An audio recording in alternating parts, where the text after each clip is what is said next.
Good morning বন্ধুরা। তো দেখো রেডি হয়ে গেছি আর আজকে চলে যাব বাড়ি। তো তার জন্য একদম রেডি।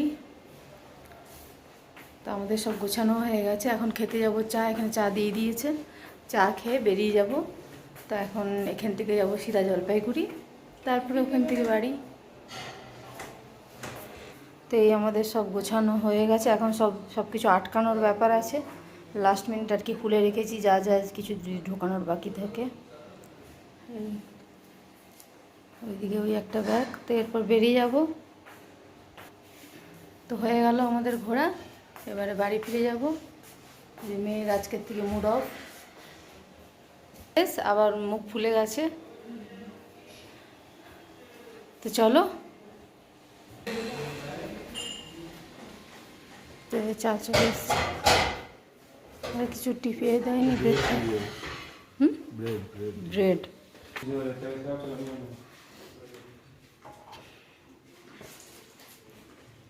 বাবা চা রেখে ঘুরে বেড়াচ্ছে ঠান্ডা করে। আমরা বেরিয়ে গেলাম।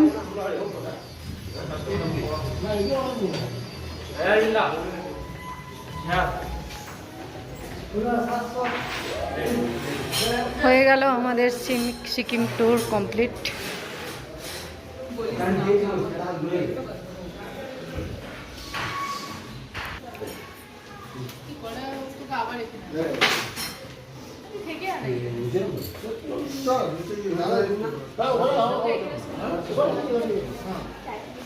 হয়ে গেল চুটকি, আমাদের ঘোরা হয়ে গেল পাহাড় ঘোড়ায়।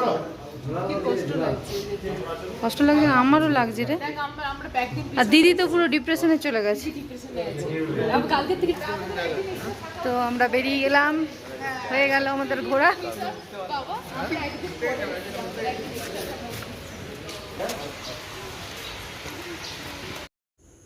ভীষণ মন খারাপের মধ্যে দিয়েই হোটেল ছেড়ে আমরা বেরিয়ে পড়লাম। আজ মন আর ভালো নেই, আর ভিডিও করার এনার্জিও নেই। মানে ভিডিও করতে আর ইচ্ছে করছে না, মন ভীষণ ভারাক্রান্ত। পাহাড় থেকে এবারে আবার ডেলি রুটিনে ফিরে যেতে হবে, এটা ভেবেই তো আমার মানে একটা ডিপ্রেশন লাগছে, যে আবার সেই একই রুটিন, একই রান্নাবান্না, একই সমস্ত চাপ নিয়ে আবার থাকতে হবে। আর এখন আমরা অপেক্ষা করছি আমাদের গাড়ি আসবে। তো মালপত্র সব নেমে গেছে আমাদের নিচে। আমরা এখন একটা জায়গায় নামলাম ব্রেকফাস্ট করবো বলে। এই যে ধোসা নিয়েছে ছেলে মেয়ে, ওরা 3 জন খাবে ধোসা, আর আমি খাবো রুটি সবজি।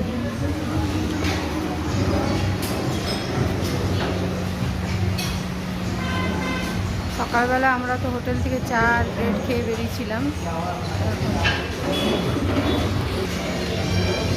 এখন করবো ব্রেকফাস্ট, তারপরে আবার যাবো।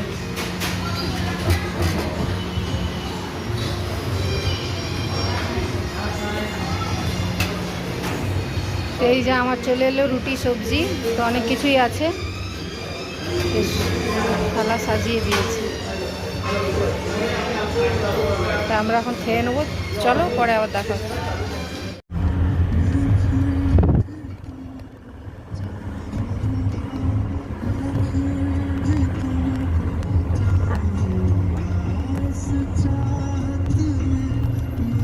বাকিয়ে ধরে আছো।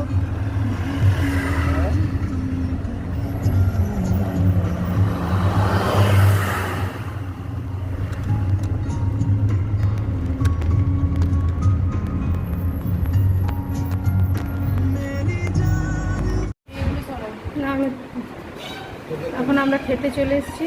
তো আমরা জলপাইগুড়ি পৌঁছে গেছি অনেকক্ষণ। তো এখন তো আমাদের অপেক্ষা করতে হবে সন্ধ্যে অবধি। তাই এখন করছি খাওয়া দাওয়া।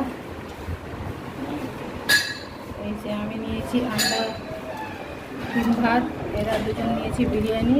আর তুমি কি বরলি মাছটা দেখো তো, হচ্ছে দেখি এটা না,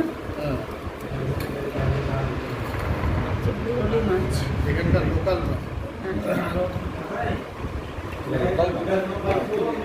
হচ্ছে ব্যাপার। এখন করবো খাওয়া দাওয়া, তো চলো। আমরা অনেকক্ষণ চলে এসেছি জলপাইগুড়িতে। তো রাস্তায় আসার পথে আমরা ব্রেকফাস্ট করেছিলাম একটা জায়গায় দাঁড়িয়ে। তারপরে জলপাইগুড়িতে এসে এখন করলাম দুপুরের লাঞ্চ করে টোরে। আর আমাদের আসাটা যেরকম ট্র্যাজেডি ছিল, যাওয়াটাও আমাদের সেম। আমাদের যাওয়ায় যে ট্রেনের টিকিট আমরা 2-3 মাস আগে কেটেছিলাম, সেটা আজ অবধি কনফার্ম হলো না। আমরা চেষ্টা করেছিলাম লাস্ট মিনিট অবধি, দেখছি যদি কনফার্ম হয়, কিন্তু আমাদের টিকিট আর কনফার্ম হলো না। তো আমরা তো জলপাইগুড়ি সকাল সকাল পৌঁছে গিয়ে আমরা স্টেশনেই অপেক্ষা করছি ওই চিকচিকি একটা কিনে পেতে। তো বেশ হাওয়া দিচ্ছে বলে রক্ষে ছিল, না হলে যে কী হতো এই গরমে জানি না। তো ওই চিকচিকি পেতে দুটো ফ্যামিলি আমরা বসে আছি, লাস্ট মিনিট অবধি দেখব, যদি কনফার্ম হয়ে যায় তাহলে ট্রেনেই যাব। আমাদের এই ট্রিপটা সারা জীবন মনে থাকবে। আমাদের আসাটাও ছিল একরকম আর যাওয়াও সেরকম কষ্টের। তো এখন আমরা জানি না কিসে যাব। তা আমরা সেই দুপুর 12টা থেকে বিকেল 4টা অবধি জলপাইগুড়ি স্টেশনেই অপেক্ষা করে লাস্ট অবধি আমাদের টিকিট আর কনফার্ম হলো না। তারপরে গিয়ে বাস ঠিক করা হলো। তো এখন আমরা বাসে করে যাব হচ্ছে ধর্মতলা।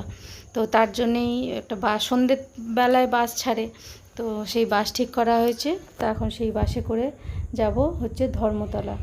তো এখন চলে এসেছি বাস স্ট্যান্ডে।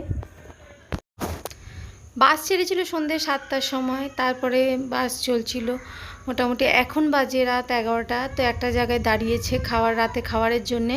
তো আমরা সবাই নেমে পড়েছি, এখন এখানে করব রাতের ডিনার। তার জন্যে একটা হোটেল দেখে বাস দাঁড়িয়েছে। তো এখন আমরা এখানে ডিনার করে আবার বাসে উঠে আবার পাড়ি দেব। তো আমাদের এই জার্নি স্মরণীয় থাকবে।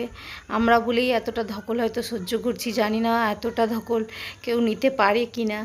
তো যেই শুনছে সেই অবাক হয়ে যাচ্ছে। এই হচ্ছে হোটেল পশুপতিনাথ, এখানেই আমরা রাতে ডিনার করলাম। করে এখন আবার আমরা বাসে উঠব।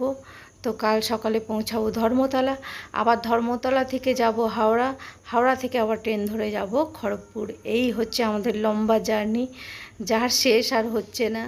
তো যাই হোক, আমাদের খাওয়া দাওয়া হয়ে গেছে, এখন আবার আমরা বাসের দিকে যাচ্ছি। তো বাসে করে যাব বাড়ি। তো তোমরাও সাথে থাকো আর দেখতে থাকো। আর বেশি ভিডিও করছি না, শরীরে আর দিচ্ছে না, আর মোবাইল খুলতে ইচ্ছা করছে না, ভিডিও করতেও ইচ্ছে করছে না। যেইটুকু পারছি ক্যাপচার করছি তোমাদের জন্যে। এই হচ্ছে বাস। তারপরে বাসে চেপে তো বাস আবার সারা রাত চলা শুরু করলো।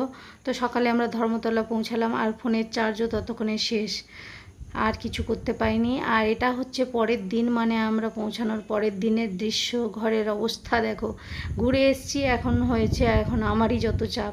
সমস্তটা খুলতে হবে, সব জিনিসপত্র বার করতে হবে, কাচার জিনিস কাচতে হবে।